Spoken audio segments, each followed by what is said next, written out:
Book on the crossover, gets inside and hammers it down.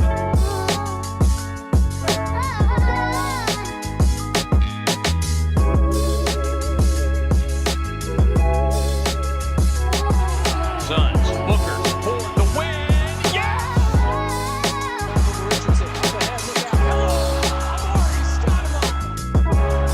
Booker, this is for the win.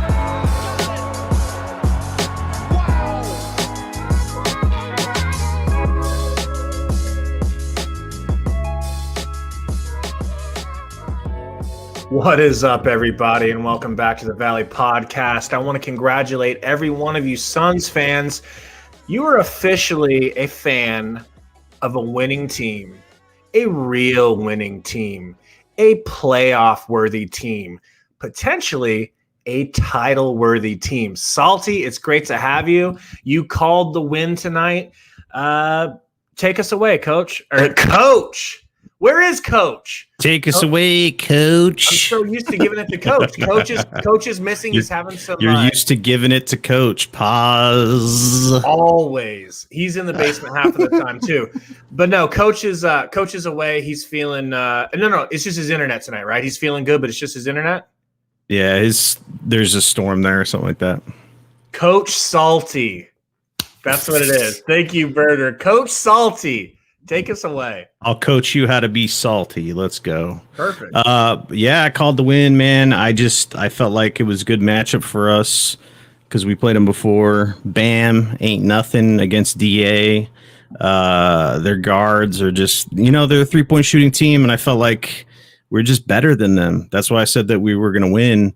And it was kind of shaky in the first half, I'm not going to lie. And a certain player got me more salty than usual. His name rhymes with Hooker.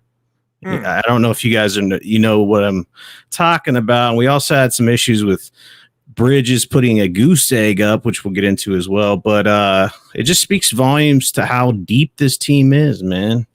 Booker and CP3 went a combined 6 of 23. And Bridges had a goose egg. Now, if you told someone that was the final stat lines for those 3 players against the Heat, yeah, what would you say if someone told you that? L, fat L, ugly L. You would never blowout loss, bro. There's no way you would think that we won by 20 if you found out that Book and CP3 were going to play like this, dude. Crazy, dude, unreal. Because Dragic was supposed to come back and he was a minus 25 tonight, and he didn't really do much. I mean, what did he have? What was his final? Dragic. 0 for 7 from 3. He was straight bricking it, man. Yeah, 3 of 11. With all of his bricks. Minus 25 for the Dragon.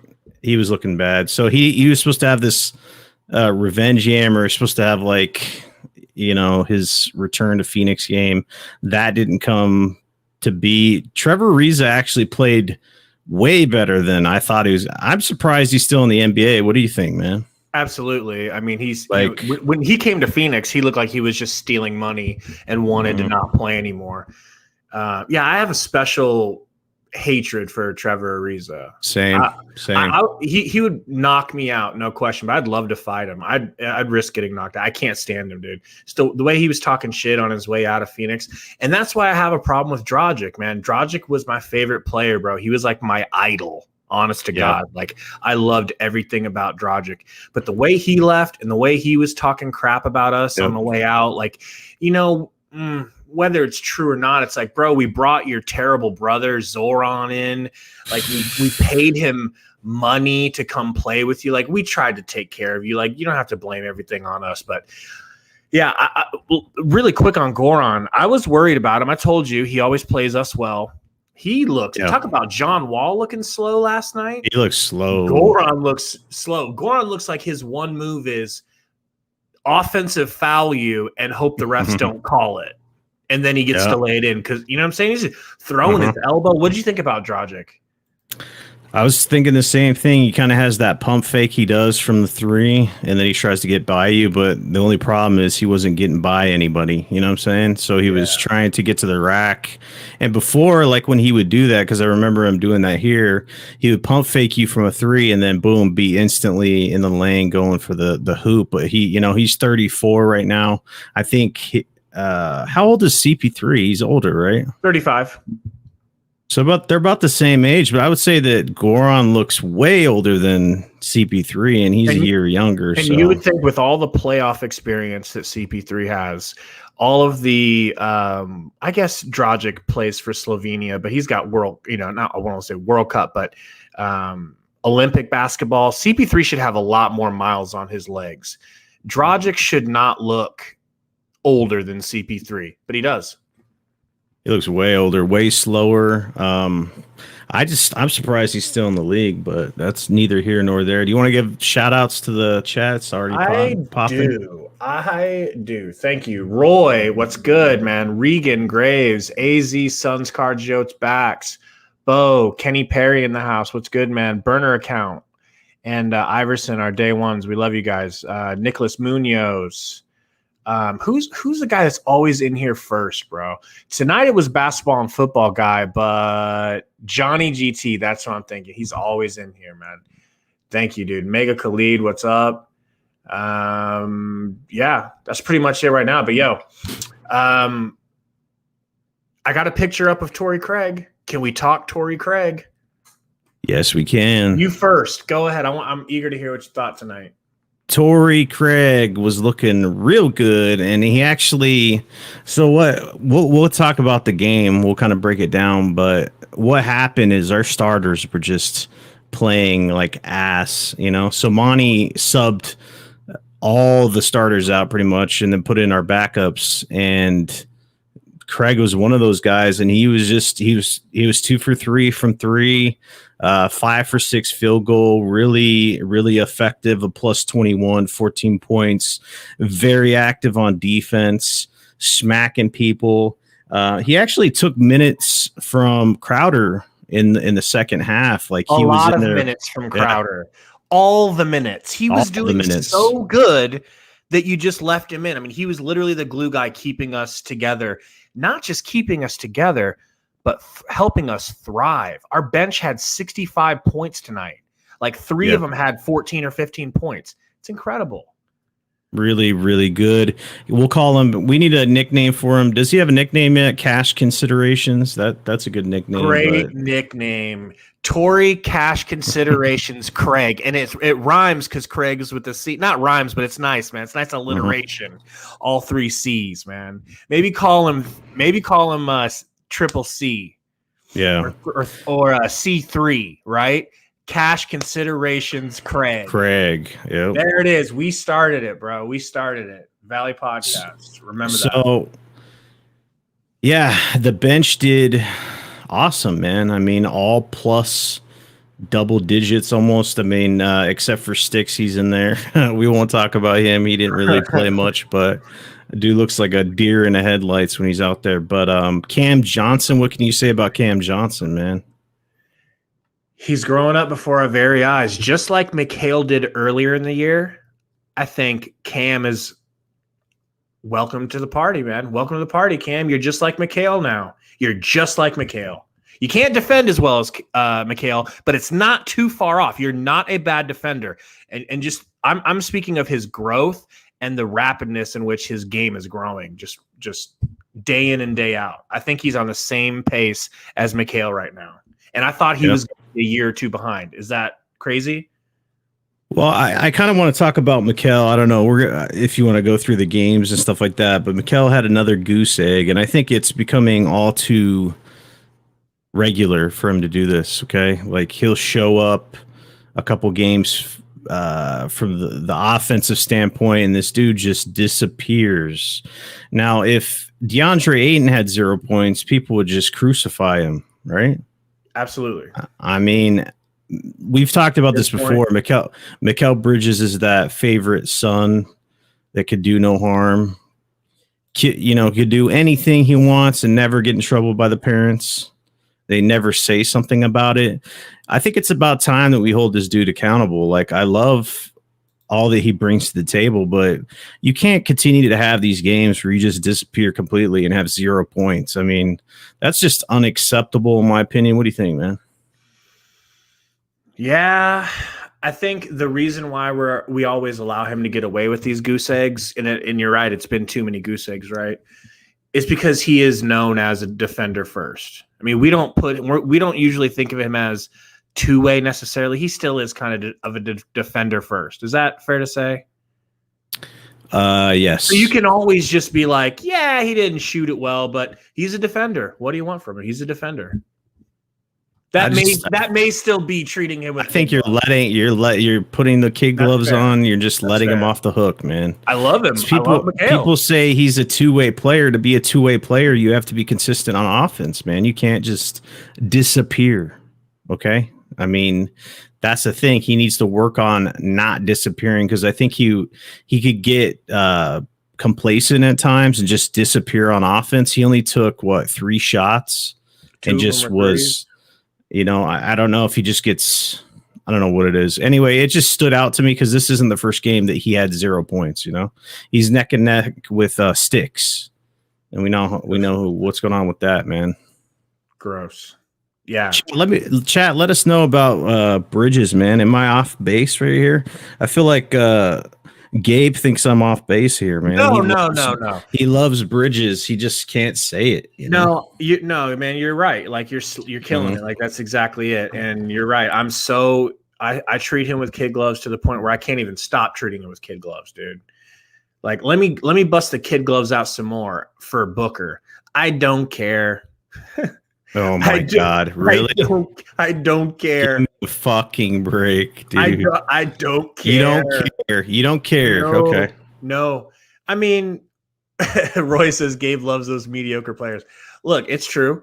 But what have I been saying about Campaign? Right? I've been loving Campaign. He's been showing up. You know my love for Javon, but with Booker, dude, he's entitled to bad games. Just because he looks like an Avenger most of the time, he's not really an Avenger, bro. Like he's not really a superhero. He's a human. And he's going to have a bad game here and there. I don't think he's had enough bad games in a row where I'm going to start being worried. What are we going to say? So when you were watching him play tonight, you weren't like literally yelling out loud. My wife can vouch for me. Because I was literally like, what the fuck is going on, dude?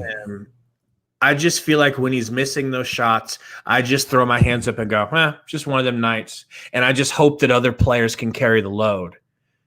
I can't be mad at Book, man. I just This is like the good cop, bad cop shit, man. Like I walk in the room, what the fuck? Booker, what the fuck are you doing? Blah blah blah. I'm over here like it's you were good, shit tonight. Book. Then you come in, everybody has a bad game, Book. You're like, it's okay, and then I come back in. You were shit. What the fuck is going on with your turnovers? And then you come back in. Oh, Book, it's all right, dude. I love you, man. He's Book. He's established. He's goated. He's vetted. He's goated. He's a made man in Phoenix. I can't question him. All right, we're not questioning whether or not he's a star. We're not questioning whether he's going to bounce back. I'm just saying when he has a shit game, literally watching him play tonight was like getting my teeth pulled out because you could tell just literally he was off. The dude was turning the ball over. He had 6 turnovers. Now tell me that's acceptable. No. Turnover machine. Eddie J is 100%. That is ridiculous. That's more than Crowder, Ayton, and Paul combined in the starting lineup. This dude single-handedly had more turnovers. Now, something's wrong with that pitcher. Now, throw another player in there. 6 turnovers is ridiculous. That's one of the things that he struggled with in the beginning of the year. And I thought he kind of overcame that. But some of the turnovers he was making were forced as fuck. And that's why I got so frustrated. He has, like, we talk about his dribble moves, right? You said he's not a dribble god, which he's not. So he has this move where he'll try to, like, do one or two dribble moves, then get past you and go to the rim. Would you agree with that? Yes. Okay. Now, if it doesn't work and he gets trapped, there's a lot of times where he makes really bad decisions, like scratch your head bad decisions. And that's what was happening tonight. So in addition to his 6 turnovers, he continued to jack up the three like he's going to shoot his way out of this funk that clearly he can't hit the broadside of a barn, save that one game where he actually got out of this funk. Other than that, this year, he's just been fucking horrible from three. And it's not just shooting threes. It's shooting long threes like he's Steph fucking Curry. That's the problem that I have. Because if you're in a shooting funk, don't be jacking up threes. That's all I got to say, man. You just got to be smart about it. Like, our team can make up the difference, but some nights our bench might not score 60 points or whatever the fuck they did. And you might because I said this, I said, if we lose this game, there's only one person I blame, and that's Booker. But fortunately he got bailed out. What were you going to say? I was going to say, I'm not trying to say that you're not right. Like, you have every right to feel that way. He was bricking and continuing to take his shots. But let me ask you 2 questions. Were you shocked that he played that poorly?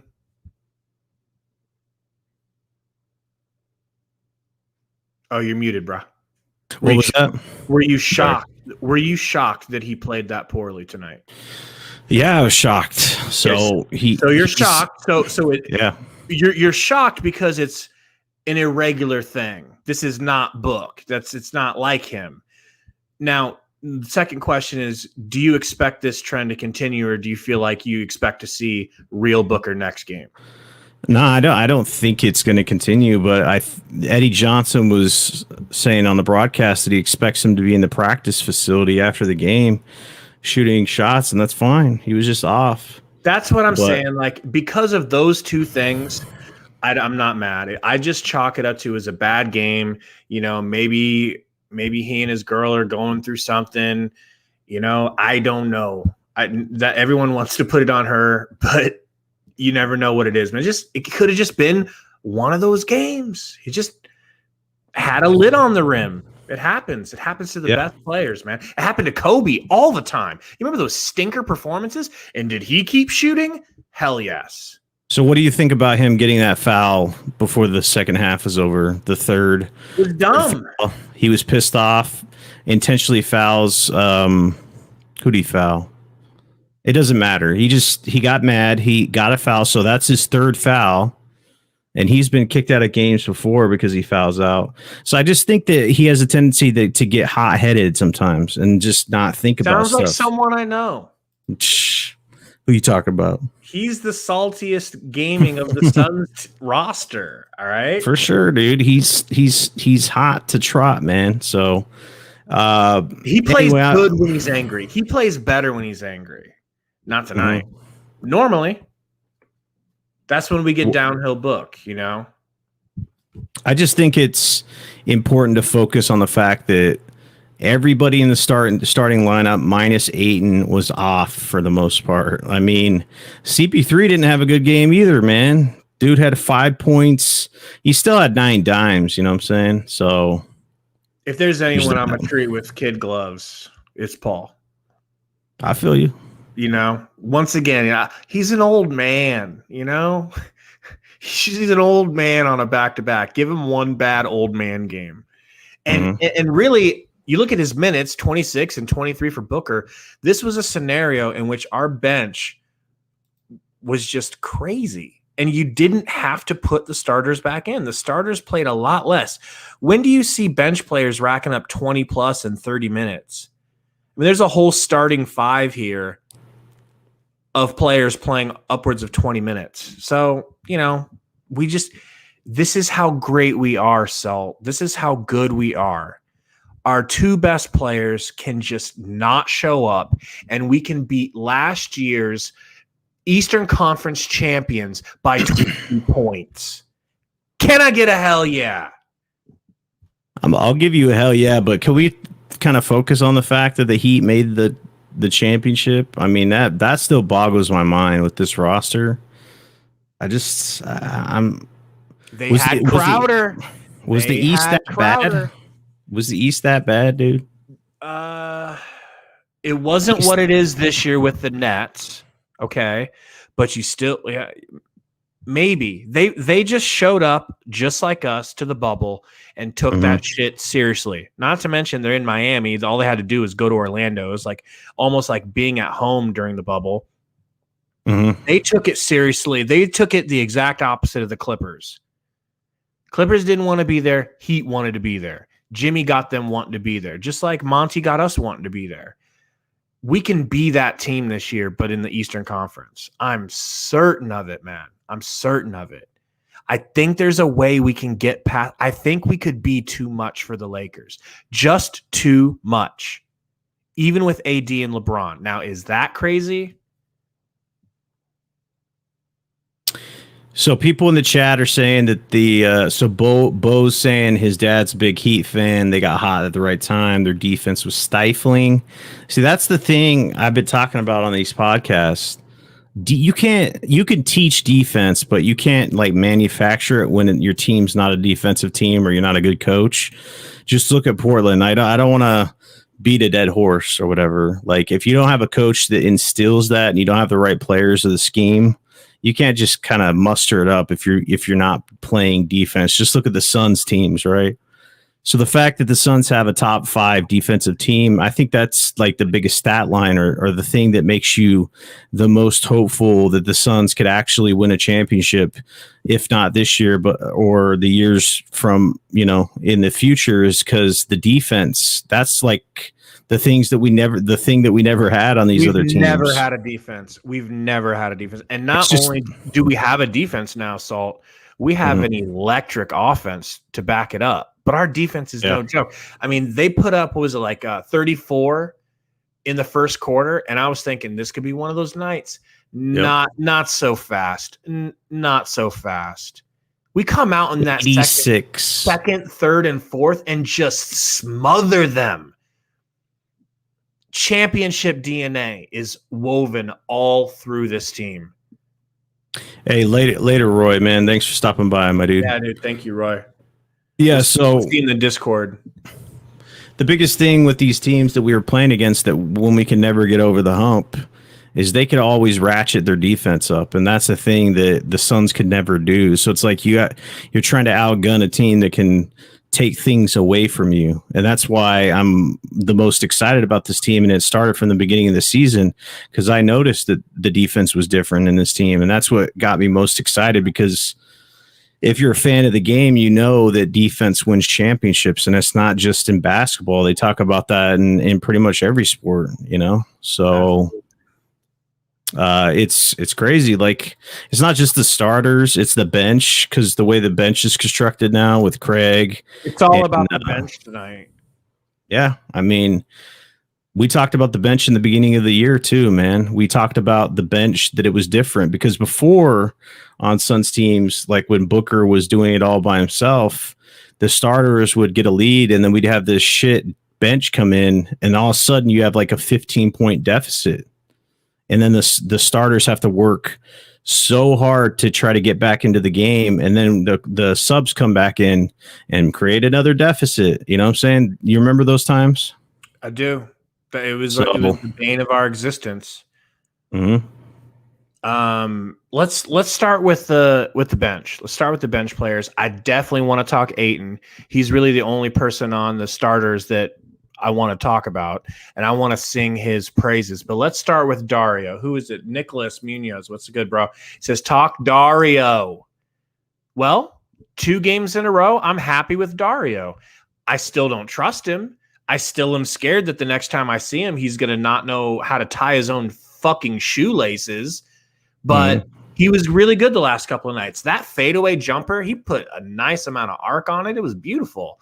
Loved it. Loved Dario tonight. Super helpful.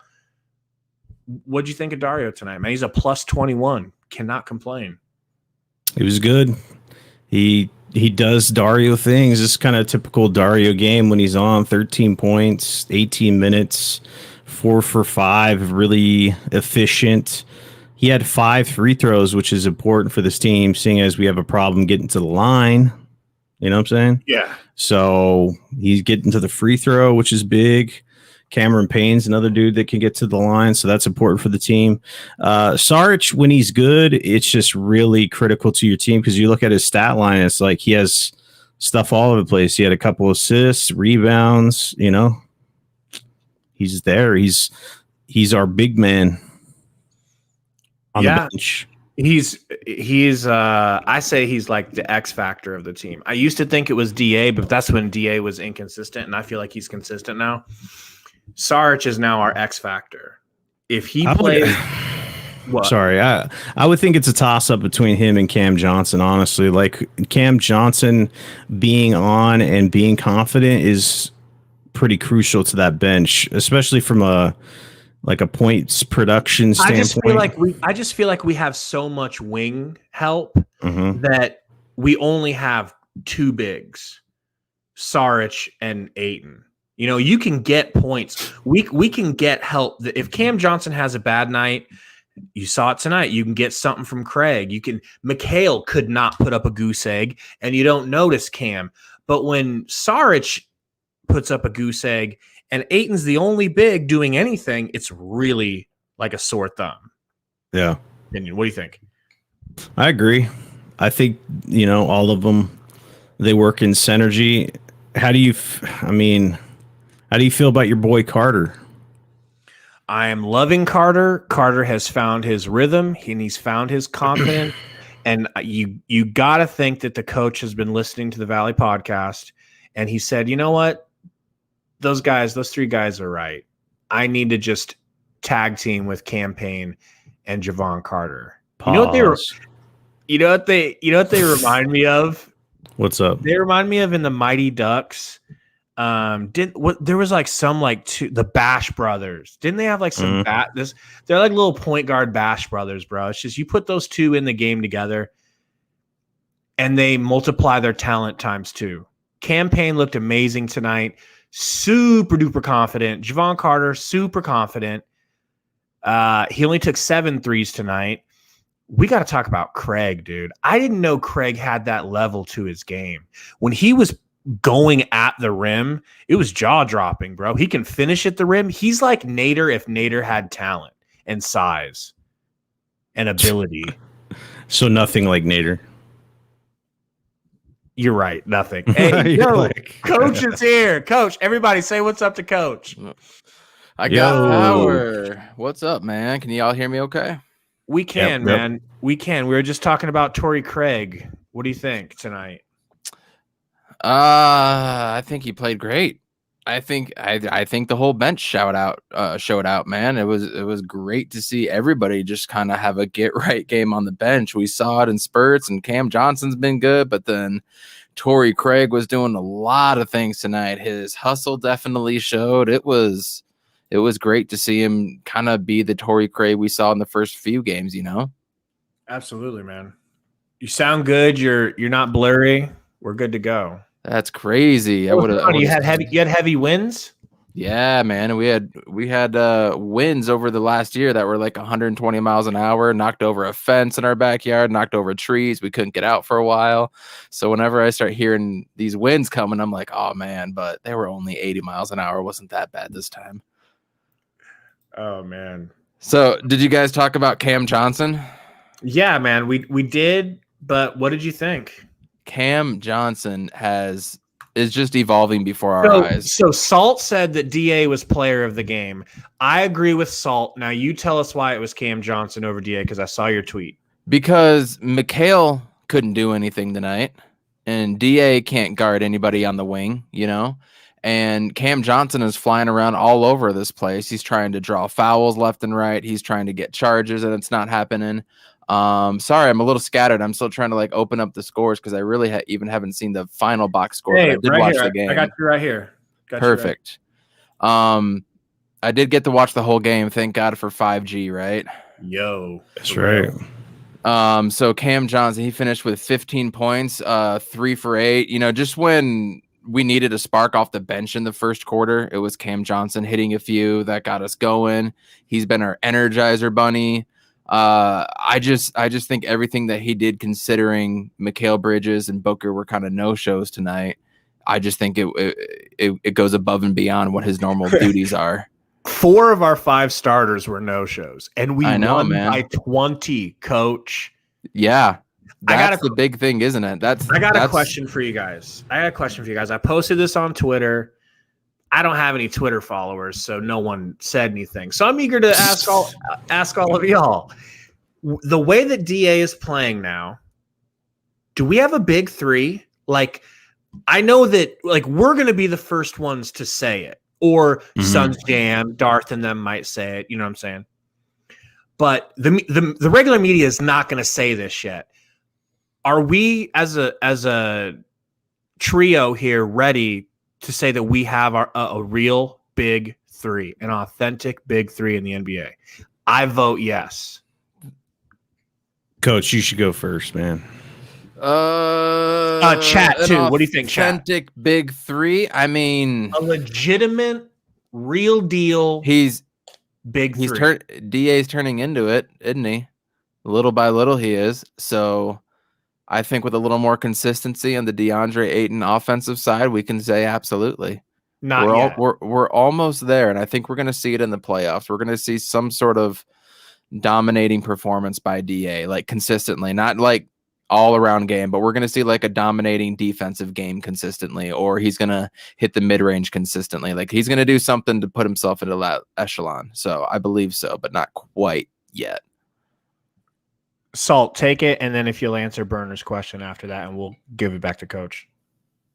All right, so who was it? I think it was Burns and Gambo. They were talking about DA, and he had some quotes from last night, I think it was, where he was talking about the regular season, and he was talking about the playoffs, and he was talking about how they play team ball. If someone has this quote, please let me know. I'd have to go listen to the radio show again, but he basically said in little words, he's like, yeah, when the playoffs come around, like they're going to see a different form of me if they need to, that doesn't just rebound and play defense. So basically talking is talk, right? Like if they need me to score 30, I'll put it up. Like that's what I've been saying. That's what there was one pod. I don't think you made it. Me and Gabe were going back and forth of being like, first off, we don't think DeAndre Ayton's going to be this crazy jamster type of center. He's going to be more of the Tim Duncan under the post, kind of lower center gravity to the ground guy. But then the next thing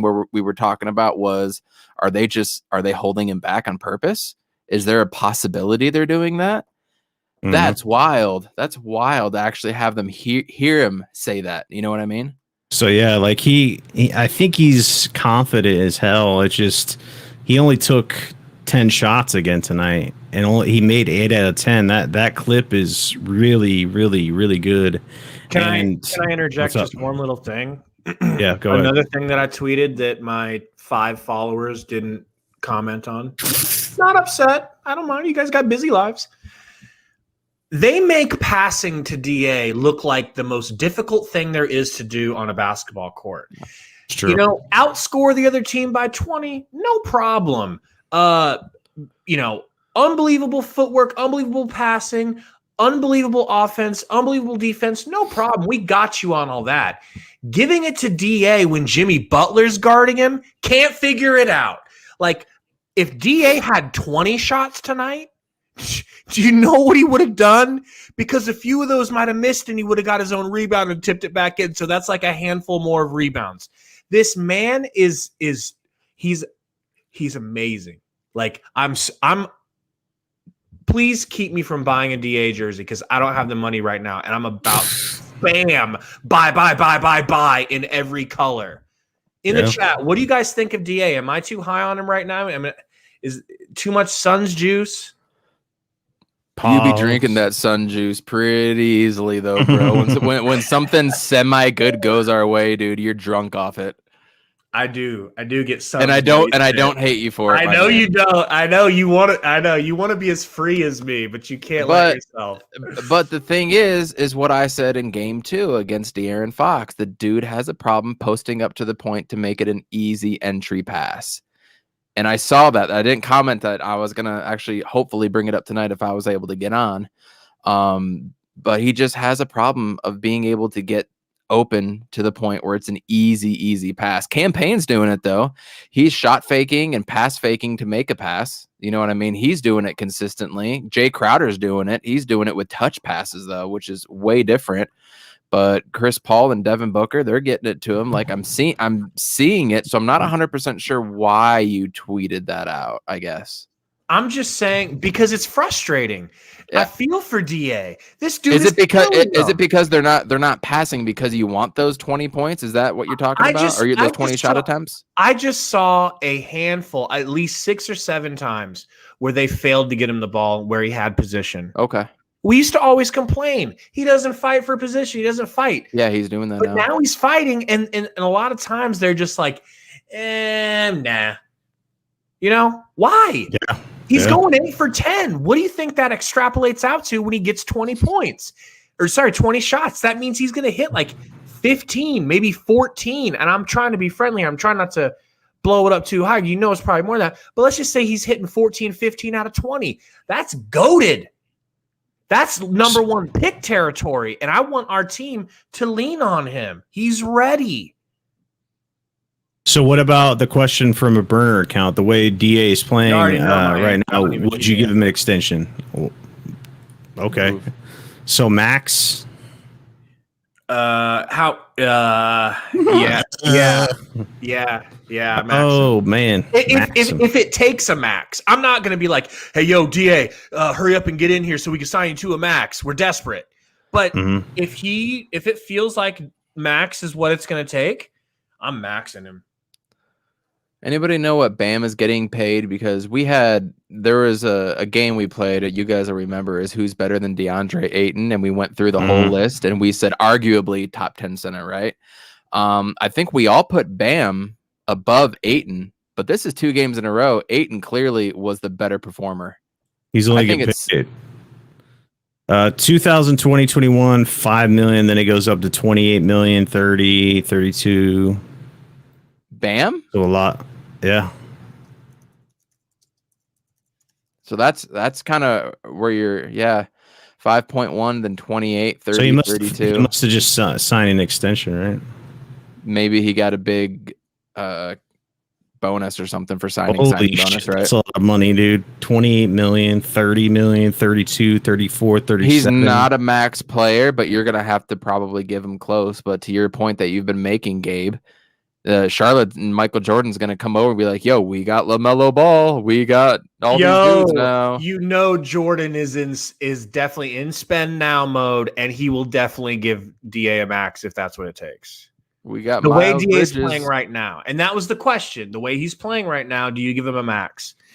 Or do you want to give him an extension? I say do what it takes. Do what it takes. There's a huge problem coming up.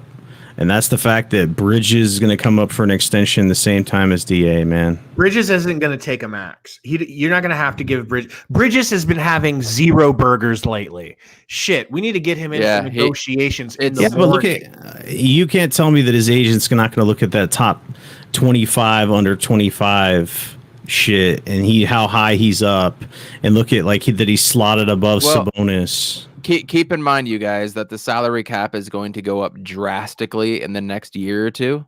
So keep that in mind as well. But still valid points. It's just you want to keep the core together, but you got to designate that's the core. Money. That's the core. What's the core, though? Look, here's all I'm going to say. Is I'm going to stab somebody if we lose one of those 3, and the Nets get to have everybody on their team. Yeah. Well, it comes down to your owner. I mean, we have a traditionally cheap owner, right? Dude's spending, talking about getting off-brand soda because it saves like a penny per glass. You know what I'm saying? That's like Moneyball when David Justice in the film went to go get a soda. It's like, no, you got to pay $1, man. Mm-hmm. That's our owner, though, man. Cheapskate, dude. It doesn't matter if he's made he bought the team for a ridiculous price, back before the NBA blew up price wise. So the Suns are valued over $1 billion basically. Bought it for And like 400 mil. He's made so much money off the Suns because he made his money in real estate, I believe, or something. Yeah, that's what it was. And he was cutting corners because he was like skating thin with the margins. You know what I'm saying? Because there's the housing crash and shit.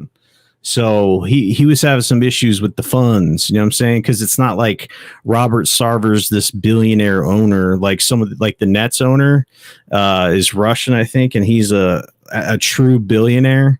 So Robert Sarver's fucking pinching pennies like it's going out of style. You know what I'm saying? So it doesn't matter how much he makes. He's franchise is worth 1.7 bill. Yeah. So he's made bank off of this franchise. But when the rubber hits the road, is this dude willing to go over the cap to keep the core together and win some championship, like a championship, for the love of God? Or we have another Joe Johnson situation where he refuses to pay someone. I want to get like a meme of Robert Sarver put into the background for that album by Big Timers, Hood Rich, because that song is his life. Got a coat, a tank of gas in my new class, right? This dude is a guy who had just enough money to buy a team and no money left over to afford a sandwich. You know, he's a guy who bought a car but can't even pay for the insurance.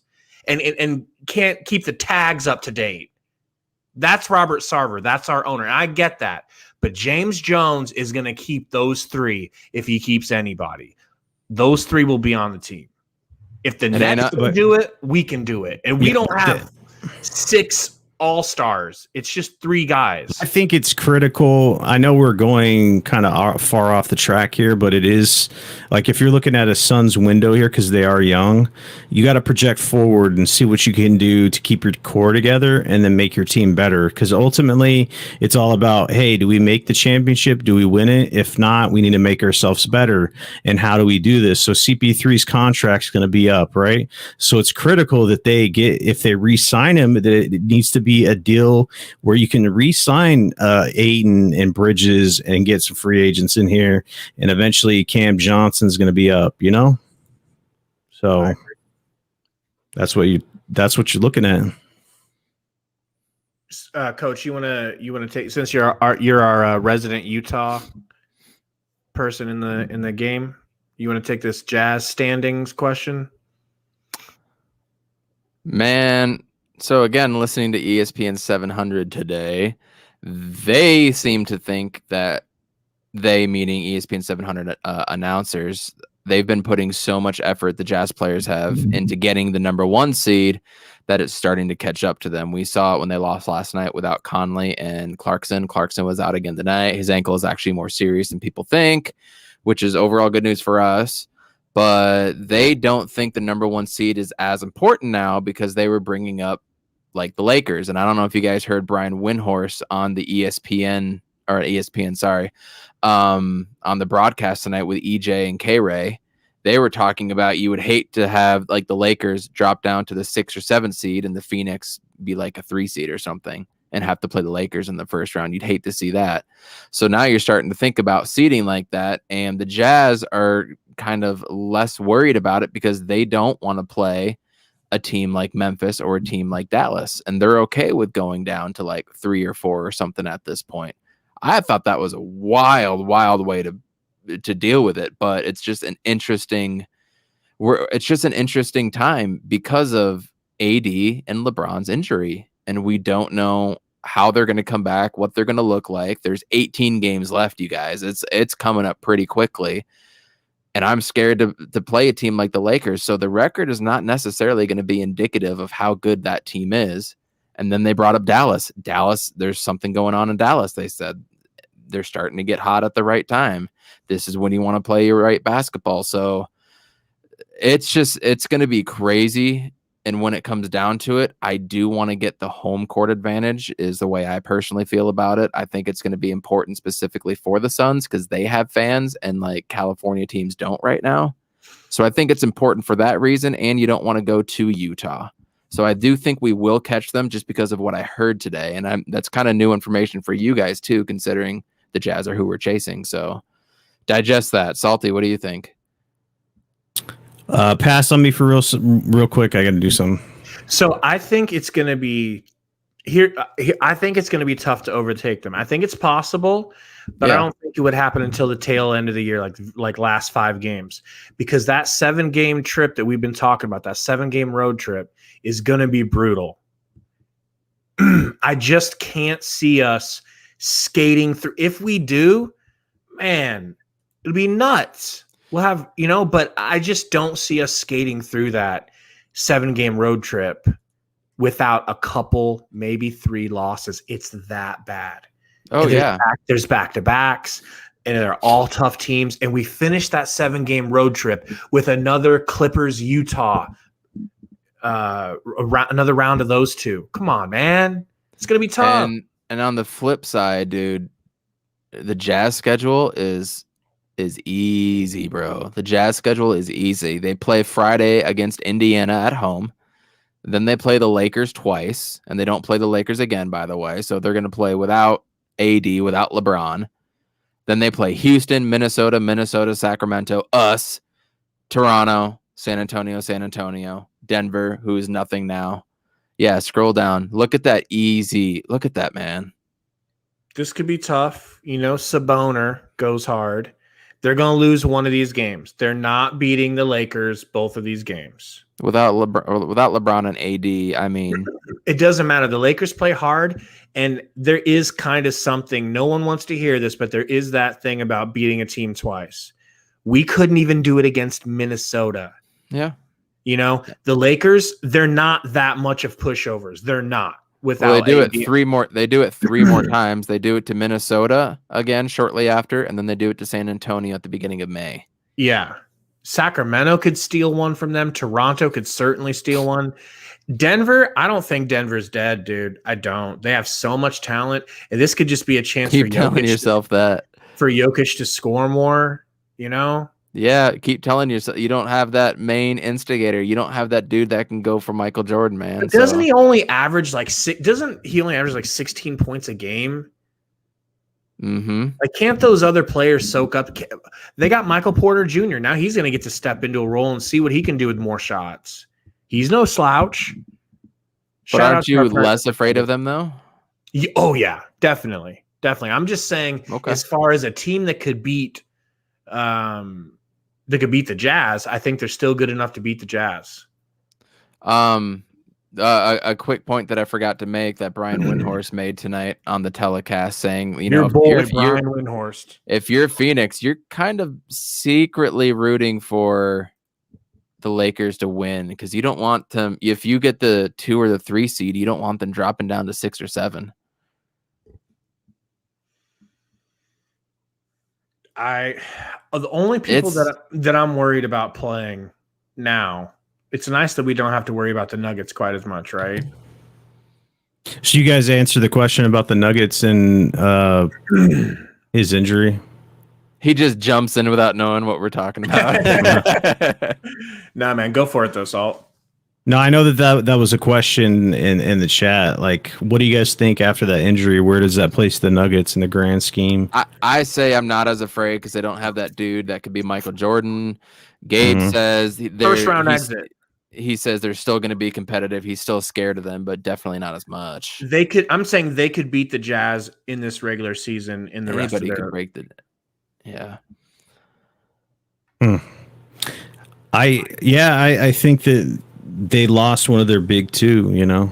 Jamal Murray is the second best player on that team. That'd be like losing one of our big 2. You guys talked me out of being scared of Portland. I'm not scared of Dallas or Memphis. I'm not scared of the Spurs or them. So I'm starting to be scared of Dallas, y'all. They're clicking right now. I'm not. They got blown out like 2 times. Yeah, they've only won 6 out of their last 10. So 6 and 4. Like we're 9 and 1. Every time they lose, they get blown out too. Yeah, that is true. Either Luka is hot and his bullshit works, or Luka is cold and they get blown.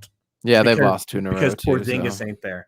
Where are they at defensively? Like, I don't think they're world beaters from a defense perspective. No, that's you know? true. That's No. true. There are 2 teams. I'm realizing there's only 2 teams I'm scared of, folks. 2 So teams. the Lakers and the Clippers. Lakers and Clips. Back to square That's one, it. right? Back to square one. I mean, that's where it was in the beginning of the season. I Yep. mean, more than that, but those were the favorites. I mean, Clippers has been up there. They were one of the favorites last year, and they kind of fell apart in the bubble, and then they improved themselves. They and have our something to number prove. right now. They have our number, and it's Who? yet to Sorry, be, who? the Clippers have our number. Yeah. You don't think? No, they do. Yeah. Paul George was clapping you. You They've won 6 in a specifically, row. Coach. Spurs. Yeah, I mean, Sorry, up? go ahead. no, I mean to look at it from this perspective. Did you hear Doncic's comments on the playing game? He's not a fan. Did you guys hear that? I did see that. What a I did pussy. see that. And what's his name? The owner commented on it too. But then the end of Doncic's quote, you didn't finish, was What do you say? He said he's mad because they don't have an all-you-can-eat buffet as What are part you of talking it. about? It's just this What does that even? Yeah. I was just like, what the fuck it's just does a- that mean? Fat Boy Luka joke. Hey, so they were saying this on Gambo and Burns that if the Suns were in that position, they'd be upset too because the Suns haven't made the playoffs in 10 years. So, like, what if the Suns were in the 7th seed and they had to play in a play-in game, and if you lose a couple games, you're out and you don't even make the actual playoffs? Okay. My response to that: don't go like 2-12 to start your damn season. Then tough shit. Mhm. Win more games. You wouldn't feel salty if the Suns were down there, But and we're you got not. clapped. I know We're we're not. not, but So I was watching Undisputed this morning while I was at work. Ugh, Yeah, I'm sorry. You don't like Undisputed? You don't like Unc Shay Shay? no, Nope. Neither of you guys like Undisputed? not a fan. Anybody in the chat, anybody like Undisputed, or you guys all haters as well? Anyways, Unc Shay Shay was talking about this today. They were talking about the Mavs, and he said that Luka came into the season out like overweight and out of Yep. shape. Yep. He played his way into shape, but they lost a lot of games because he didn't take it seriously and he wasn't ready for the season. Does that sound like Yes. anybody's rant last night? Damn, About why I fat like shaming Booker? again. What's up? You can't That's go a facts. podcast without fat shaming. God damn it. I mean, that's a legitimate thing, right? Not the fat shaming, but the reason that you brought up is real, dude. How was is it awful fat to shaming? start the I'm asking an Olympic He was out of style shape. athlete to be in shape. That's not fat shaming. Like everybody listen to the podcast. Olympic style. You guys be as fat as you want. I do not care, man. Like I don't get upset with regular fat people, but fat people who get millions of dollars to run up and down a court, I don't respect as much. I will say this though: anybody that we play, if we stay in a top 3 seed and we play one of the following teams, if it's Portland, Dallas, Memphis, San Antonio, Golden State, New Orleans, if it's any one of those 6 teams, I do think it will be a 5-game series. Suns will win in 5, but it will be a 5-game series. I don't think there's going to be any sweeps for that matter. No, there won't. Not in the West, Brody. Not in this West. I would be shocked. Where does Denver finish in your guys' minds now that they lost Murray? Like, where would they slot? Well, they're a half game above the Lakers. I think the Lakers will pass them now. And they're right now 3 games above the Blazers. So that would put them at the 5 seed. They go down to the Lakers. So they could be a 5-6 seed, or everything could just completely fall off for them. Mm-hmm. Just depends on how they respond, man. Yeah, it's man. Joker's my dude, man. I wish he was on the like Suns. God damn it. That ain't never gonna happen. That ain't Maybe in a different universe, bro. Yeah. You got That's for DA. Be happy. So, could we talk about how I was right about this stretch? I called wins in all these games and we won. There's no. No, we don't have to. Let's move on, No, Gabe. but the stretch isn't over. The stretch isn't over, bro. Like, Bro, check this out. you said we were gonna have some surprise loss. I said we But needed to go undefeated. You're trying to jinx us, aren't you? There's two not, games dude. in this trip left: Sacramento and San Antonio. Okay. So I said, out of these 5 home games, we're gonna lose a mystery. There's still 2 potential games for a mystery loss. You guys told me that Sacramento's the one that plays us tough. Man, I'm not holding anything back to Sacramento, especially the way that Booker played tonight. Mikhail played. Like I feel like Booker will bounce back, but Mikhail has been he's not stopping anybody. He's not hitting shots consistently. He'll have every other game. He's struggling right now, man. He's struggling. He is struggling. Gabe put on the baby gloves for him, wanted to powder his butt. Didn't want to talk shit That's about him. cute. It needs a powdering. Kendall's not doing it. He's tired, I'll say that, but he hasn't stopped anybody in I don't remember the last time.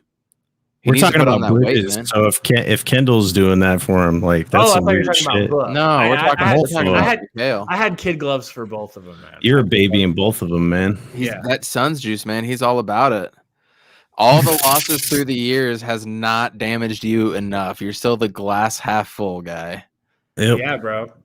Having Geek live in my basement, knowing Geek as a friend, it's rubbed off on me, man. It's made me like more of a homer, more like liking these. Like he loves Bender, It's kind of rubbing off. He still likes Bender. I think I think he really does still want Bender on this roster. What's Denver's schedule coming up? That is a good question. Blogs, Iverson, great question, man. Let's see. I looked it up today. It actually looks kind of difficult if I remember correctly. Okay. So let's see here. Teams. Thuggets. Remember when we used to call them the Thuggets, Salt? That was fun. You guys call them the Thuggets? Is that when they had like Kenyon Martin, Iverson, and Melo? I think that's what it was, yeah. They had J.R. Smith, Birdman. Birdman. Dude looks like he's straight out of jail, man. I think they had like Earl Boykins or something like that randomly too. Boykins, the Y'all remember top Earl? name of all time, Okay. dude. So they got Miami today on a back-to-back. The Nuggets. They might clap him, dude. Yeah. The Miami's going to come out mad about tonight, and they're going to have something to prove. That could be a L. Houston, Memphis, Ja. Hey, Jaren Jackson Jr. is coming back soon. He's getting close, man. You add JJJ to the mix, that takes Memphis to another level. Although it's going to take time for him to get back. He's not going to be who he is, but proceed. Our second team, Portland. Mhm. I think they can certainly beat the Nuggets, especially if they're smelling blood in the water. Golden State, Can never count out Steph Curry, man. perfectly said, Coach. Houston again. Can you beat the same team twice in a few games? Probably. Memphis. I think Memphis wins one of these. New Orleans, Zion. Salty said he'd rather have Zion on the Suns than Toronto Booker. Clippers at the LA teams back to back, and they're going to have Braun then. Toronto New York, can beat Utah. them. That- Both It these LA doesn't, teams. it doesn't look too bad, I mean, Look Dude, at this. both Look at this LA stretch. teams, LA, New York, New York Utah. is for real. Utah, Brooklyn, Brooklyn. Charlotte, And you then know they 4 games play. on the road to end the season. That sucks. Nuggets might fall to like 7. That's tough. 6 or you 7. said the Lakers were going to fall out of the playoffs completely, dude. I said that too. But then I said that they would climb right back in. I think they'll be like 6, maybe. You think? I don't know. You guys think they're going to go lower in 6? We're gonna have to see. We're gonna have to see how it plays. But they were already on a 2-game losing streak, and this was before he went out. So it's gonna be rough sledding for them, and I don't think anyone's gonna fear them. I think people are gonna play them tough as shit, dude, and want to beat them now that they don't have Jamal Murray. Aaron Gordon, another first-round playoff exit. Could you imagine? I'd love it, actually. But what? All that U of A hate. Any chance I get. Hey, I did see something interesting in the standings today. We have the second best point differential in the whole league, so that's cool. I didn't know that. That's what happens when you have a top 5 defense, top 5 offense. God, I never thought I'd hear those words outside of a dream. Mm-hmm. So, yeah, Nets blow out the Wolves. Clippers smack up the Pacers. Doesn't help us. Oh, come on, Hornets. Seriously? See, that's like you talked about the Hornets being tough. They'll do that every now and again. Is just put up a stinker, you know? Yeah. Yep, Jazz and Thunder. Yep, nothing there. And then us. At least we're taking care of business. Oh, yeah. Celtics beat the Blazers. Dude, Celtics beat the Blazers. Damn. No, Blazers are reeling. Weren't the Blazers up by a good amount in that game last I checked? At this point, man, if I'm a Blazers fan, you know you're not going to be going far in the playoffs this year. You know, right? You're not a stupid fan. Fired. I would be hoping for losses so Stotts gets fired, man. Whatever it takes to get him off the team because he is clearly holding that whole championship roster back. Gabe, you know what it is. We know what it's like to have a coach you don't like, or no. When he said that, it spoke to me. When you said that, Coach, I feel you, bro. Like that's it sucks. I'm that type of fan. If I hate the coach, then I will actually root for him to get his. It's like the Cardinals this year. They're super talented. If they don't go into the playoffs and win some games or even do some stuff, it's the coach, man. If we go down to the last year and we're like a 500 team, I'm just like, dude, let's lose and get a new damn coach. We ain't winning the Super Bowl this year. Let's lose, get a new coach, and re-up. Because if you have like talent like Dame and you have CJ McCollum, and Nurk, you made that trade, and you're doing all this stuff, and you're still not cutting it. Jay Triano, Bo. I think Jay Triano is actually the assistant for the Kings, if I'm not mistaken. Yeah, it wouldn't surprise me. They love Jay Triano. Jay Triano was our best coach in that stretch, and he wasn't even the coach. He was the interim. No. They could score under him, though. Yeah, Luke Walton is still the Kings coach. Yeah, that's what happens when you ride the Warriors' coattails, just the way Steve Kerr is. People think Steve Kerr is a good coach. They really think he's a good coach. Yeah, put him on a team without a super team, dude. Give him the Pistons to coach. How many wins do you think they get? Oof. More than Dwayne Casey. I don't like Dwayne Casey up there. I thought Dwayne Casey was good with Toronto, but then they fired him, got a new coach in Nick Nurse, and then won a ship. Oh, God. No, for Logs, I think you're right, actually. I think Igor might be the assistant for the Kings. Jay Triano's an assistant somewhere, though. Man, fucking Igor, dude. When we hired Igor, Salty called me, dude, and he was like, bro, we're winning a title in the next 2 years.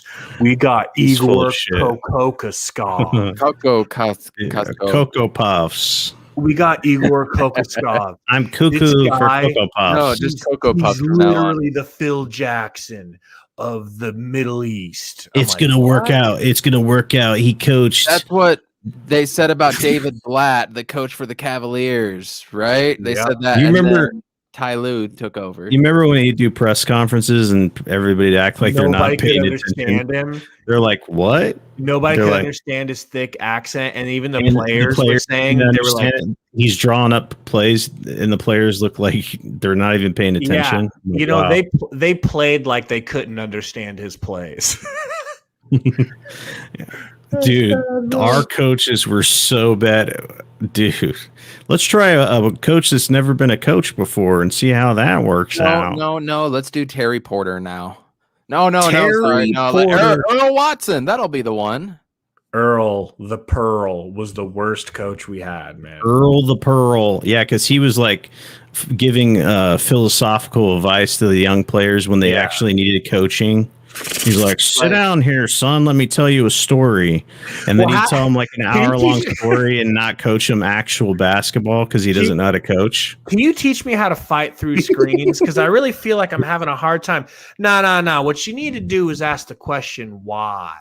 Why are you going through this and go through this big? Yeah. Because he listened to Phil Jackson give his his philosophical shit, and he's like, he forgot that he actually has to coach Whoa, in between all the bullshit that he says. Bo, is this true? I mean, obviously, he says Earl got us book and is banging Joy Taylor. Is he really with Joy Taylor? Congrats to Earl the Pearl, if that's the case. That's way out of his league. What is she doing with him? Earl got his book. What? Well, he was the coach. I mean, I would say McDonough did, but I'm pretty sure McDonough made that pick. Earl gave Book the green light. He's basically like, look, I know you're young, but I'm going to throw you to the wolves like a young quarterback, and I'm just going to let you do what you do and get all the shots you want. Oh, whoops, you got 70 points. Look at that.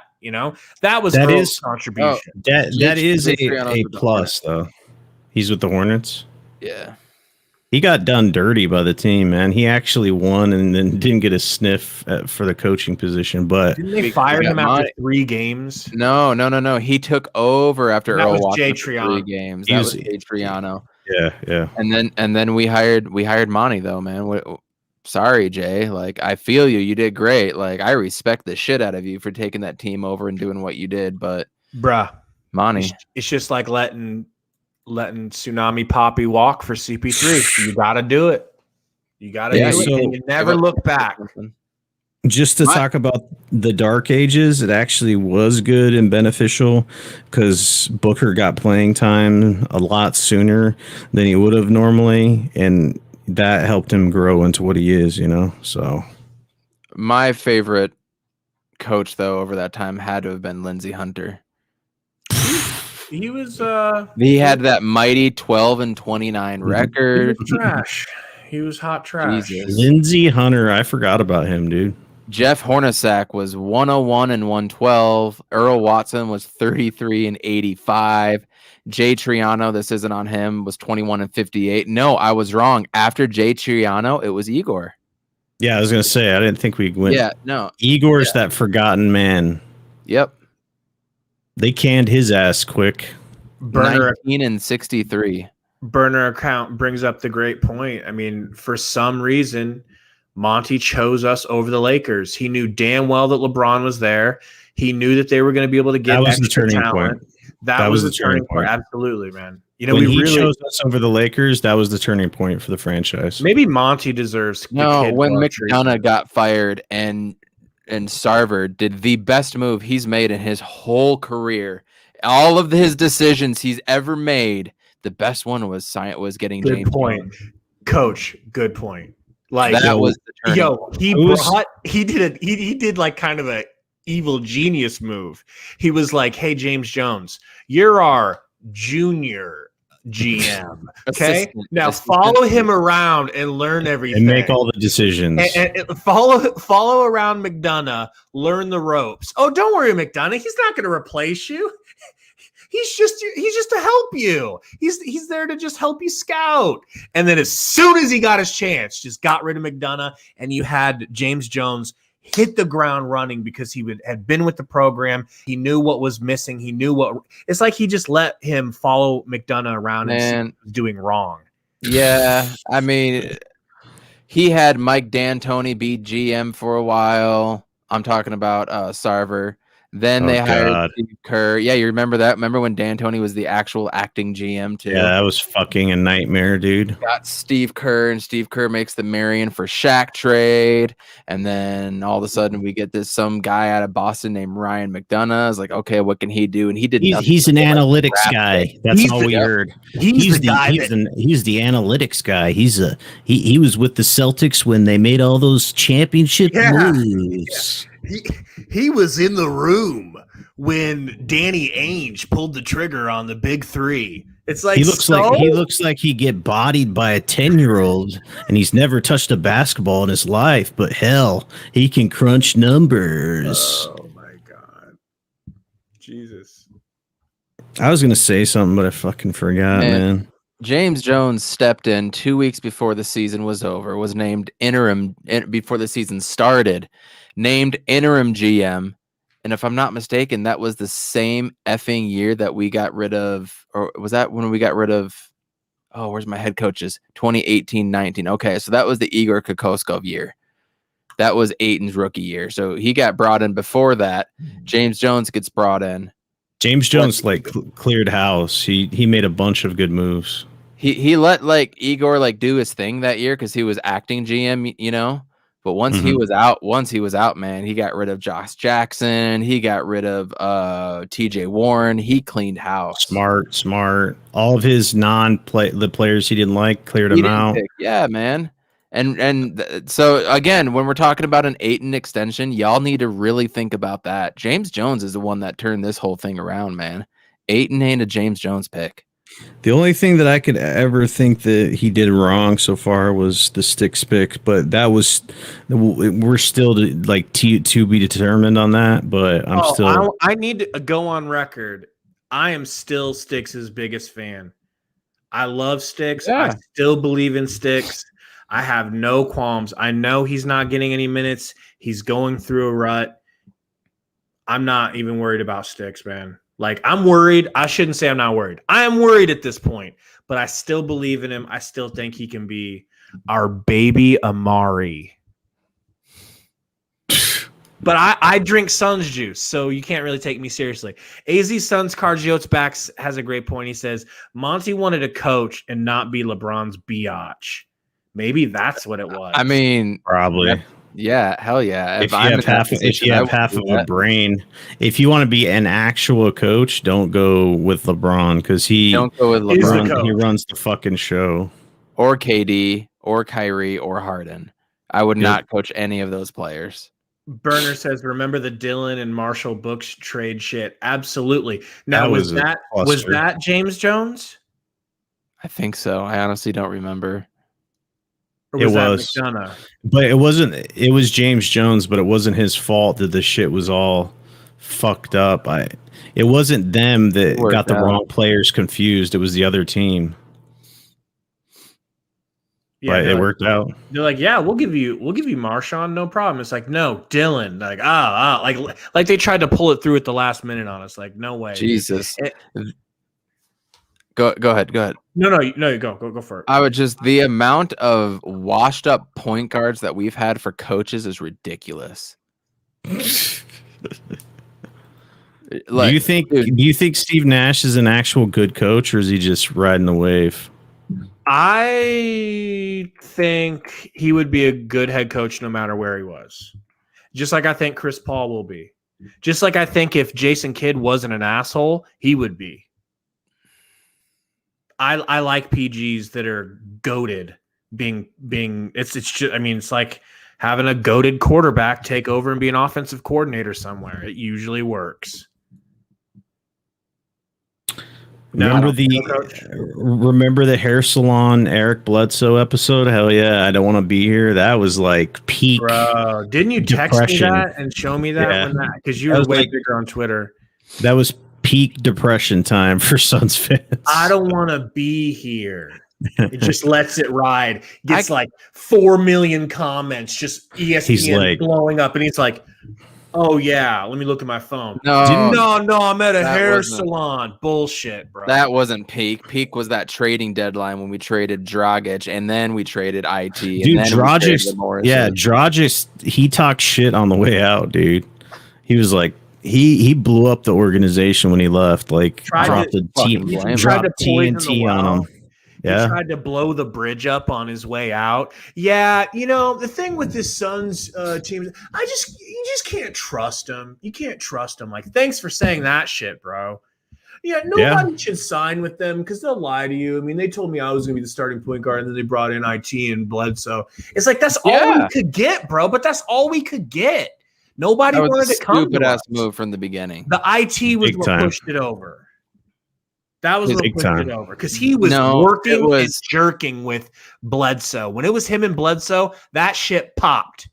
No, it didn't. They were still statistically. I never liked Bledsoe, dude. But I never liked it. You saw it like on inbound plays. Like one of them would always try to go further or get closer to the inbound so they could be the point guard and take it up, and the other would just like put his head down and walk away. What's up, Kiz? And Iverson says, "Remember we got." I know he's here, bro. But Iverson says We got Greg Monroe for Bledsoe. Never forget. Shit. Remember, and I had no expectation. Didn't we buy him out? Yeah, he didn't. Yeah, we but bought we his let him ass play. out. No, we let him play, and he was good for us in the short time that he played. I swear to God, he was good for us. He was so good, we bought his ass out. I mean, we were trying to tank. Like he wasn't good enough that he was going to affect us, but I think he wanted to be somewhere else. He still had delusions of grandeur and thinking he was going to be somebody, and he probably wanted to go play for somebody. We were a stupid ass franchise. We went from being like, well, let's get Beasley in here. He's gonna turn around, and then we're gonna pair him with Luis Scola. Oh, Luis Scola, and then we're gonna get Jermaine O'Neal off the bench, and then we're gonna have Gortat. You guys, I forgot about all these players, dude. This is great. I'm loving Jermaine O'Neal. I fucking forgot he even touched the court. Slapped for us. Oh, that's the year we had Shannon Brown, Gabe's favorite player of all time. Come on, Beasley was did you hear Gabe's favorite player, man. Brown? Salty bought 2 Beasley jerseys, one in both colors, bro. That's what he did with Beanie Wells too. Yo, got drafted by the Cardinals. I did buy a Beanie Wells. You did have a Beanie Wells jersey. I remember it. Oh, you were so proud of that. Biggest bust. You were so proud. Hey, so Burner has a great question here. I would love to hear your guys' story. Can you guys tell me, and then I want to go, or I can go first, however you want to do it. But talk to me about the Horry hip check and what it was like watching that, because I have my own special story about that, Coach. Watching your life dissolve in front of your eyes. That's how it was for me. It was it was slow. Go ahead. Take me through. It's almost like it's almost like when the Twin Towers went down, bro. Like you're gonna remember where you were. It's just during the Horry hit. It was so. What happened? I was on cloud 9 because we were in a position because we were beating that game, right? So things got out of hand and shit. So we were about to take control of the series, and it was like you're having a great day or something. It's I don't know how to compare it, but you think things are going your way, and then your wife walked in and slams down divorce papers. Yeah, like you're like singing and whistling, and then all of a sudden it's slow-mo, boom, because it happened. You see him get checked into the boards, and then all of a sudden chaos breaks out, and then you see the bench clear, and then you don't know what's going on because we didn't know the rules at that time. We didn't know suspensions were going to be happening and stuff. And then the aftermath of that shit on the sports radio, my God, like talking about like all the rules that you didn't know about. Oh, Mari and DL got off the bench and it's a rule. Maybe the NBA will be lenient. Yeah, good fucking chance for that. So they get suspended that one game. The Spurs smack us in game. I think it was game 6, and it was at our place. I can't remember, but.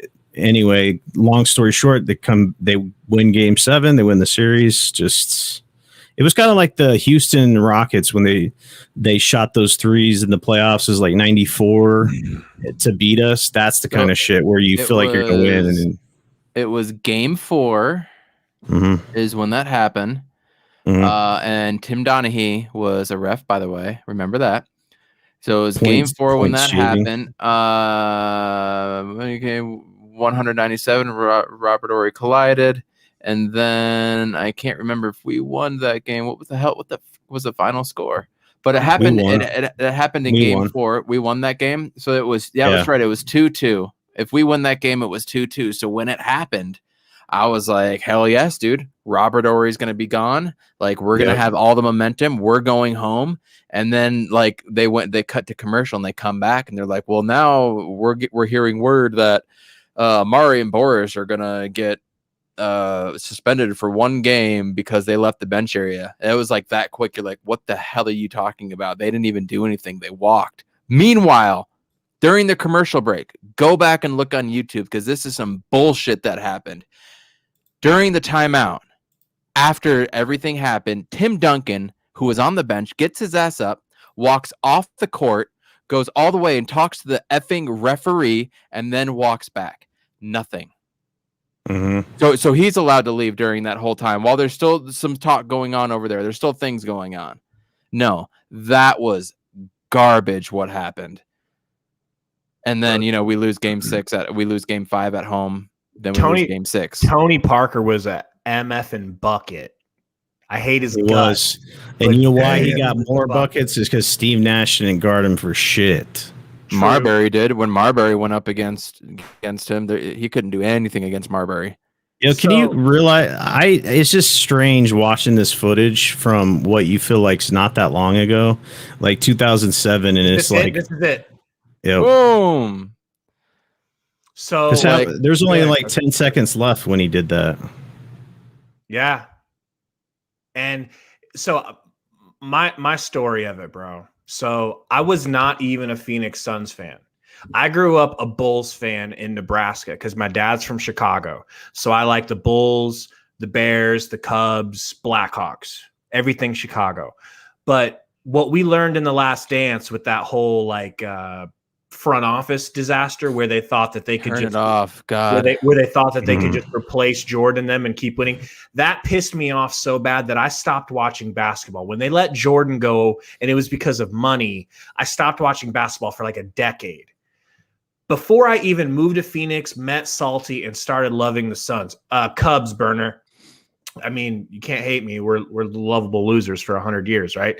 So I was over at Spurs fan Gary's house, okay? He's a lifetime friend. I've known Gary my whole life. I was at his apartment. I was like 19 years old. I stopped at his place to watch this game because he's a big Spurs fan, always has been. I was like, yeah, I'll come watch the game with you. Sitting there watching it from a non-Suns fan, my impression of this was the Suns were dicking a team who thought they were better and thought they shouldn't lose. So they send out one of their goons, Cheap Shot Bob, to do something just, it was like, have you ever been you guys have little brothers? I mean, I know you do, Salt. Have you ever been beaten by your little brother in like a video game? There's like something boils up in you. Or like you lose to your little cousin in like a game of 21 or horse.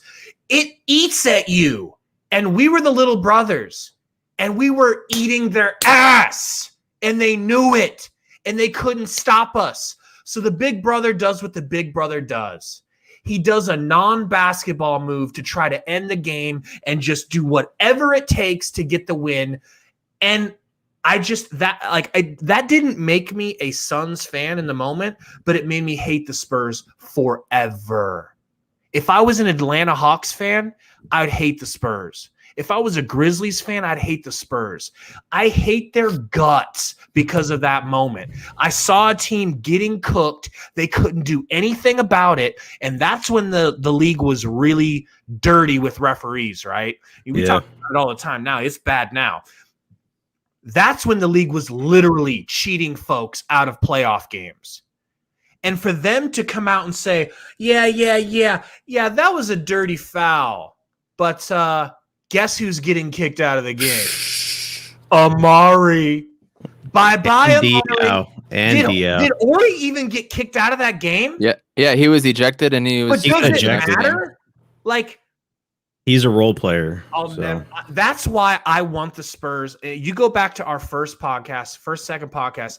I've always said I want Spurs first round because there was nothing better than that series where Nash got his nose busted by the Spurs. And we beat them.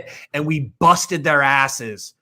And Goran Dragic had 26 points in the fourth quarter to close it. I'll forever love Goran Dragic for that. Yeah, it was forever. Jordan. In the number 2 jersey. In the number 2 jersey. He wasn't even number 1 yet. I want that feeling of beating the Spurs again. I don't care if they're not a good team anymore. I'm all aboard on that. Thank you. I'm all aboard. Yeah, watching that video just brings back the old feelings. Because you remember when you asked me, like, who do you hate? I mean, that like digs up an old wound that you thought healed. I hated the Spurs before Joe Johnson. Yeah. Orbital bone. He's going up for a dunk and they're coming up on him like that behind him and they knock his ass down. Dirty motherfuckers, man. Bruce Bowen was dirty as fuck. Bruce Bowen punching people in the nuts when they shoot 3-pointers. He was famous for that nut shot. Or trying to give them flat tires when they're going around picks. He's trying to step on their heels and shit. Ginobili was the biggest bitch too, man. Flop Couldn't City. stand that dude. They made a flopping rule because of him. Come on. It's just, man, But it's the team you love to hate, man. There was nothing you could do about a Tony Parker floater, no matter who was guarding And him. his spin move. His spin move and then Ginobili's Euro. Like Duncan was GOAT, man. Duncan was one of the best power goated. forwards ever. Absolutely. And then you'd get Brian Scalabrine going off in game 2 for 16 fucking points. Or Tim Duncan hits a 3 against Shaq. That wide open 3 against Shaq broke my heart, bro. I think I cried. That was fucked up. I remember that. That was game 1, right? Nobody was a bigger Shaq fan than me. The very, very good thing that we have, if nothing else, we have the Goran Dragic performance. And at the very beginning of our highlight video, we have Chuck game-winning shot over David Robinson to get to the finals. So we have that, right? Mm-hmm. Man, that's it. We got the Marbury 3 at the end of game 1 in the 2001 or 2 playoffs, but then we lost every other game after that. That Brian Windhorst guy that was on today for the Suns game, he's like, this is the best defensive team the Suns have had since 2001. Who the fuck was like, on our team in 2001? Did we even play defense we in had 2001? That's when we traded for Joe Johnson. We had Cliff Robinson, Penny. Was that Luke a good Liotto defensive team? No, I don't remember that. No, I don't remember that at all. That Frank was like Johnson was our coach. That was a bad take. I'm like, what the fuck? Marbury, was Sakalita still there? I think we had Jake Voshkel, maybe.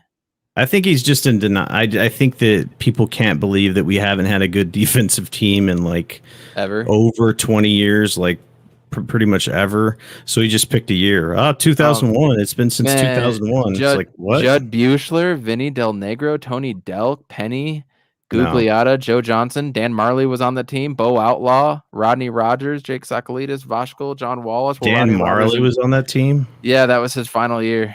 Crazy. That's also when Rodney Rogers and Tony Delk got traded for Joe Johnson and John Wallace. But Judd Buechler was on that team. Jesus, Alton Ford was a rookie. Sounds elite defensive wise. Yeah, right, dude.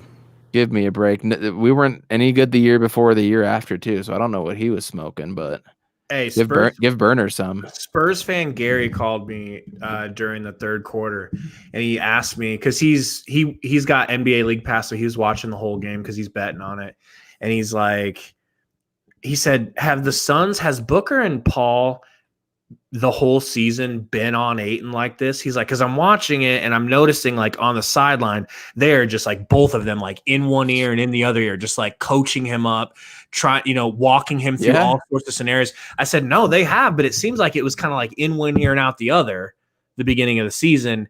And now he's really like taking, go ahead. You and I said it. It was when he's walking off the court and giving high fives like this. And then he gets up, he's like, let's go. There's a big difference in his demeanor. He told me, and this is coming from a Spurs fan. Okay. He has no reason to like the Suns or to try to flatter me or us. He told me straight up that DeAndre Ayton reminds him of Hakeem Olajuwon. Did you laugh? I go, okay, like maybe like his base stats, maybe like size, length. No, maybe he's like never. But no, not. Yeah. Are you in the chat, Spurs fan Gary? Because if you are, you need to explain yourself. Smoking crack, right? What the hell? He's high off all that money. Elijah One had the best feet of any center I've ever seen. But that's what he was saying. Life. He goes, he's big, right? Ayton's big as fuck, right? And he goes, dude, he's so big. Can we admit that he's actually 7'1" now instead of this 6'11" bullshit? Right? Absolutely. I'm on that train. I was like, he's big and he rebounds real good. And he's like, yeah, but dude, he goes, he's not clumsy like 7-footers. Like he kind of looks like exactly a big ass wing. Like he has control of his body like a wing. He does. And that's why they drafted him, man. That's why people would say that he's 6'11" because of the way he moves. He doesn't move like a 7'1" dude. His body doesn't move like that. He doesn't look like that. Like, that's the thing. That's why he was drafted number 1.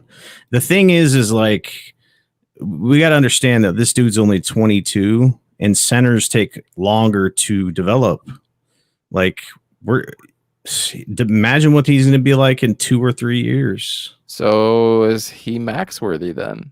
I would max. So we went back and forth with this. I would max DA before I would max Bridges. Oh yeah, no question, without a fucking doubt. And I know where Bridges was on that 25 under 25. I don't give a fuck. Like, from a perspective of talent and like where this dude could go. Yeah. So what a year this has been, huh? Who would have thought we'd have said that? Well, I think on that this we were podcast. I mean, we were looking at it from a perspective of we didn't know the whole story. It's like you're trying to read a book and the last 4 chapters are ripped out. You know what I'm saying? Yeah. Because we don't know what the game plan was from a developmental perspective or a team perspective, because we didn't know that the team was going to him saying, hey, DA, we think you could be an elite defender. We need you to focus on that. And we need you to focus on rebounding because we're so deep. And that's what he was specifically focusing on. So from an outside perspective, we thought that he was just phoning it in when it came to the offense. Also, Salty, I know we think of ourselves as like the only DA haters and everyone else has been riding DA's jock the entire time, but that's not true, man. Like, it's not the case. As like the more I've been watching the Suns Jam session and like really every other Suns outlet I can find, hell, even Suns Geek was really harsh on him. Everybody was harsh on DA. Like, let's not do this whole revisionist history thing where it's like, oh, DA was this the whole time. Nah, he was bumming in the early parts of the season. He was stone hands. He got his body rejected on a dunk. He was playing like a different human being, and now he's playing like a player who got his talent back from the Monstars. It was that drastic. So I'll get that quote for you. Sorry, I didn't want to cut you off, but like if you read his quote, it's from a very confident person. You wouldn't be talking that shit unless you felt like you were unstoppable, pretty much. You know what I'm saying? Because he is unstoppable. If you look at him from a height perspective in this league, he is unstoppable from that perspective, because teams are going to go with like a Bam who's 6'9" or 6'10" or whatever. And this dude is legit 7'1" and is as athletic as he is. He could just snatch rebounds over people. You know what I'm saying? Or get lobs over people. Because he did that lob over that white dude. What's his name? It was just no contest. The guy was underneath trying to guard him. And there's that picture of against the Wizards where the guy's just literally holding onto his waist. Yep. And you're like, wow, dude. Yeah, he's realizing it. He's finally realizing that he's kind of the king of the jungle, man. Physically. So what they were saying, again, I listened to the radio. At this point in time, it's CP3 and Book's team. And you're talking about that big 3 or whatever. Imagine if CP3, when he retires or whatever, and you're asking DA to step up to the plate and you're asking him to take more of the load or take 20 shots a game, 25 shots a game, what he could do. You know what I'm saying? In 2 years, 3 years down the road, when you need him to be that second option or whatever it is, he could be that guy if he keeps developing. You know what I'm saying? I agree. I'm just proud of him, man. I'm proud of him. I said it in the beginning of the year, like, Romp was saying a great point. He's like, look, man, because he used to be hard on, I think he still is hard on Simmons, but it's like when you're hard on these players, it's like you're hedging your bet, man. Like, you're telling the truth, and that's good for what it is, man. We were being honest and raw in the moment. We were calling it like it is. But if that player ends up turning it around and making you look like a dumb science bitch for saying that he's something he's not, we win because we're real Suns fans. And the only thing I'd rather be wrong about DA like I was in the beginning of the season I'd rather he be like this and me look like a bitch. It's terrific. We don't look like that. It's just that we were just asking him to perform to his will. Exactly what Iverson Vlogs just said. That's all we were asking him to do, man. Yeah. And he's doing it. And if it was just unabashed hate for Ayton, we'd be doing it right now. We'd be doing. I mean, when's the last time we hated on Ayton? It's been a while. Even when he had a couple of those little bad games, I had his back, and I said, I don't care. He's earned some time to have a couple more bad games. Burner says the Suns' future is brighter than Gabe's head. Well, comment of the night, right? Well played. But now, you guys want to go ahead and preview this next game? Dub. We're gonna get a W, man. Continue the roll. They're not playing down to their competition. They know what they need to do. They need to sweep this home series, and I think that they'll do just that. The San Antonio game would be interesting because we have not played them yet, but Sacramento, if you take care of your business, I don't think it should be a problem. Coach? Period. I would say a key to that game is just being in the game, being locked in and understand what's in front of you. If they come there and they come prepared and ready to play, they should be able to win. They should be able to win by 18 plus points. Will they? Garbage time, who knows? Things happen in the NBA, but if they come in and they are locked in, they should be able to win by 18 plus. So just come in, get locked in, and rebound, man. But, man, Richaun Holmes versus DA, yo. It'll be a fun battle to watch. But DA, I think this will be DA's first up. time. Yeah, and I think he will. I think this is going to be the first time that he gives it right back to Richaun. Richaun has been giving it to him. Richaun it's like, Richaun, you shouldn't have any resentment. Same with Whiteside. Yeah. I don't know why Richaun gets up against Ayton so bad. Because he wanted to come back. Yeah. We were never going to pick him over Ayton. That's just an impossibility. No, draft-wise. We chose Aaron Baines over him, which don't get me started. Anyways, that doesn't matter now. But Richaun Holmes and DA, dude, that's the matchup tomorrow. We're gonna get the win. I can't. Thursday. Thursday. There's nothing I can say to preview this game that you two didn't say perfectly. So I'll just say I agree with you two. Holmes is doubtful tomorrow. Apparently. Damn it! So he might not play Thursday. Good. Let's get that easy clap. Great podcast, folks. Thanks, everybody. Jason Joyce, Aljoy Alfonso, Burner, Iverson, Joe Jones, Jason Joyce. I think I said it twice. Bo Strobel. Anybody, man. If we forgot to shout you out, we're sorry. We love you guys. Thank you for being with us. Coach, where can they find you, man? They're dying to follow you. At Coach Evan B on Twitter. Salt. Saltiest AZ fan. You guys can follow me at Gabe Von Carter. You guys can follow the podcast at Suns Valley Pod. We live stream every game, after every game, win or loss, and we live tweet during all the games. So come tweet with us. Yeah, let's get that 30 likes. Burner, everybody, like the channel if you haven't yet. And if you haven't subscribed, please slap the subscribe button. Really, the only button we don't want you to hit is that dislike button. Just avoid that one, and we're good to go. But we will be back on Thursday night, bright-eyed and bushy-tailed. Real quick, this is the anniversary of Kobe's last game. I think it was 5 years ago. That still doesn't feel real. I just wanted to close out on that. No, man. Appreciate it. Shout out to Kobe. We got Kobe Jr. on. Shout out, Kobe. Anyways, guys, we'll see you Thursday. Thanks again to everybody. And what do you know? Suns win. Suns win. Let's get ready to rumble! Barkley, 24,